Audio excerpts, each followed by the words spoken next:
Hello kids, welcome to kids learning zone. आज हम सीखेंगे एबीसी अल्फ़ाबेट्स एंड 1 2 3 नंबर्स। ये है colours, red colour, black colour and purple colour. चलो तो फिर आज का वीडियो स्टार्ट करते हैं। ऐसे ही वीडियोस देखने के लिए चैनल को सब्सक्राइब करें। A for arrow, A for aeroplane. ये है A for arrow, A for aeroplane. A के बाद आता है B for ball, B for banana, B for ball and B for banana. ये है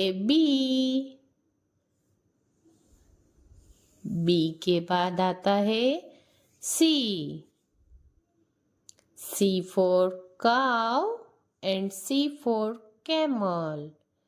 क्या होता है C for cow and C for camel? 1, यह है 1, ONE 1.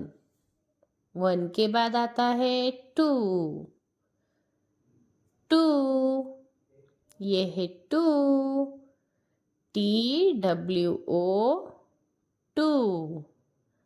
2 के बाद आता है 3, ये है 3, THREE 3. ये है 3.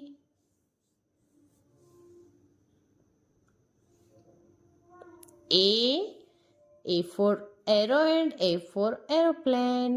B for ball and B for banana. C for cow and C for camel. 1, ONE 1, 2, TWO 2, 3, THREE 3.